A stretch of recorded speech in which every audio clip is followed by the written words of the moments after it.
What's up, Mets fans? Welcome back to the channel. I know you guys have been waiting for this topic to be discussed, as the New York Mets have been active in free agency, signing 3 significant pieces to this roster as we broke live as it happens. So make sure to check that all out in the description down below if you haven't already, folks, for all the latest breaking news regarding who the Mets signed.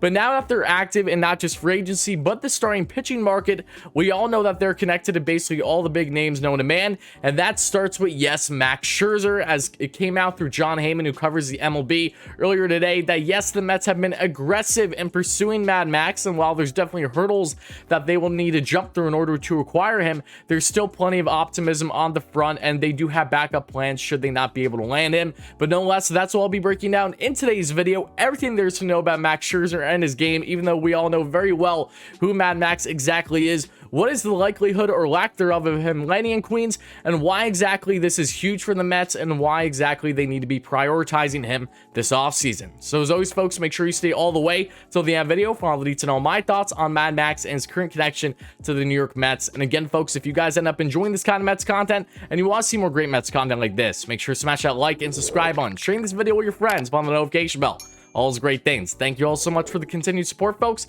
Now let's jump right into today's video. Now, I think I speak for most of us Mets fans when I say that, yes, we all want Max Scherzer in Queens. And I know that's not necessarily the case for everyone, but the majority has been common in this belief that, yes, we would like Max here. And if you're wondering why exactly that is, if you're not aware with Max Scherzer and his game, well, the 14-year vet, 37 years of age, is still pumping gas, still getting those strikeouts like no tomorrow. Splitting time in 2021 with the Washington Nationals, and then the LA Dodgers after being traded there at the past MLB trade deadline. A blockbuster deal. He had himself just under 180 innings pitched, including over 200 strikeouts, 236 to be exact, a dominant 2.46 ERA in 30 starts, 15 wins, only 4 losses, was third in Cy Young Award voting, was an all-star for the 8th time in his career. And yeah, we all know the story with Mad Max by now. I really don't think that there needs to be a selling job for the man who's been a multi-time Cy Young Award winner. So now really the question is, okay, the Mets are pursuing him heavily, right, from these reports. How likely is it for Max to come into Queens? Well, as we know, Max Scherzer has shown his reluctance to even consider the idea of coming to the Mets, because as we know, back at the MLB trade deadline, Scherzer did make it known that while he had the ability to really veto a lot of teams that could be of interest in him, trading for him given his contract status at the time in 2021, he did say that he had no desire coming to New York, whether it was the Yankees or the Mets, and he wanted to go to a winning team and also wanted to go out west. And he even eliminated the Padres after it looked like a deal done at first. He vetoed that, said, no, I want to go to the Dodgers. I want to win now. The man has already won a World Series in his career a couple years ago with the Washington Nationals. An absolute stud. So hard to go up against. As a Mets fan, we all love to hate this guy because of just how dominant he is year in and year out. He's in the 3,000 strikeout club. This guy is truly an anomaly of a pitcher. Outside of Jacob deGrom, it's been Max Scherzer as the best pitcher in baseball for easily the past decade. So just the thought of those two in the same rotation would truly be just not just mind-boggling, but you're looking at a World Series type rotation right there with those two at the forefront, the two best in baseball. But there's still a lot of hurdles that would need to be had here for the Mets, and there's a lot of good reasons, as I mentioned already, as to why Max wouldn't want to come to Queens.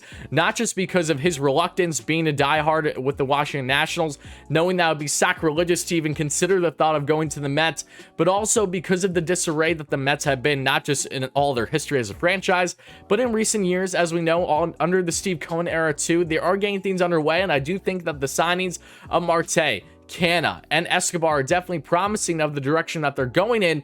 But no less, they have to do more than just giving money to a guy at the end of the day in order to sell them to come to the Mets, especially a guy like Scherzer, who's in the latter half of his career and is just focused on winning and winning now. That's strictly why he picked the Dodgers, knowing that he had a very good chance at a World Series. Unfortunately for his sake, that fell short, but no less, he's still looking for World Series contention up until he gets into his 40s.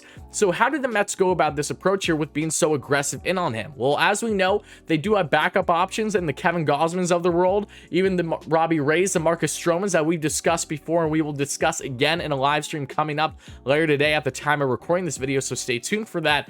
But Max is someone that, how the Mets need to be approaching this, they absolutely need to be prioritizing the man, even if that means that you have to give up a pretty penny to get someone like him. Because let's be real, Max Scherzer, I find it hard to believe that you're going to land him for anything less than at least 40 mil a year. And I think what really could be the biggest blessing in disguise for the Mets here, even though it really is in disguise, is not landing Trevor Bauer last offseason. Not because of the obvious reasons as to what has transpired with Trevor. That's out of my jurisdiction. I will not be getting into.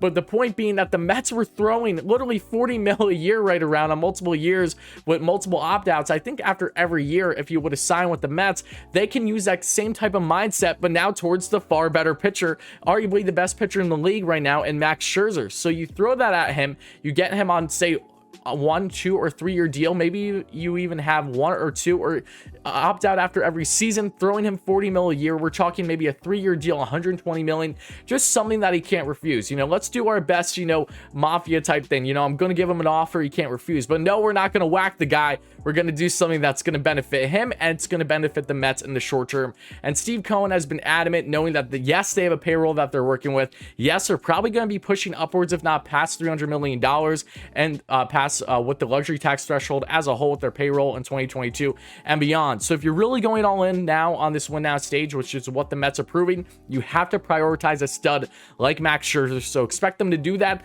The only thing that they have to make sure that they avoid in this scenario that they are prioritizing him is that you make sure that it doesn't drag out. Now, the belief is that Scherzer is going to sign a deal very soon prior to the lockout. That's assuming to start in December. So as long as you get a deal done soon, as long as anyone signs him, great. But something that was a big issue with the Mets last offseason with Trevor Bauer was going so hard after him and really pushing away other options like your plan B, plan C, plan D, etc. and free agency pitching wise, because you were so ingrained on Trevor Bauer. Trevor dragged it as long as he possibly could to get a bidding war going, and he ended up kind of using the Mets in a lot of ways and then signing with the Dodgers. So the Mets need to, one, make sure that they're not being used in this situation to the best of their ability to prioritize him, but just make sure that you are fully aware of your backup options and that you do not miss out on those backup options in a scenario where you, say, miss out on Scherzer. So a lot of optimism here, but also a lot of pessimism based on the likelihood of him landing. But if the Mets can get it done, there's no denying how significant this will be for a Mets rotation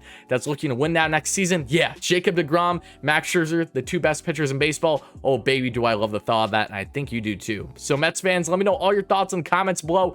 How do you feel about Mad Max landing with the New York Mets? How likely or unlikely do you think it is? Again, I'm not going to get my hopes up at all. I think we learned from last offseason especially, but I'm always going to be optimistic and type until the very end. And again, folks, if you want to see more in-depth discussions on Scherzer, on Gausman, Ray, Stroman, Baez, everything regarding the Mets' latest in free agency, I will be live at 7:30 p.m. Eastern time today, this Sunday. So make sure to check it out, whether it's on live or on replay. It'll still probably hold true with all the latest news and rumors going on. So again, thank you so much, folks. Let me know your thoughts down below. And again, if you ended up enjoying this kind of Mets content and you want to see more great Mets content like this, make sure to smash that like and subscribe on, sharing this video with your friends, by the notification bell. All those great things. Thank you all so much for the continued support, and I'll talk to you soon. Let's go Mets, baby.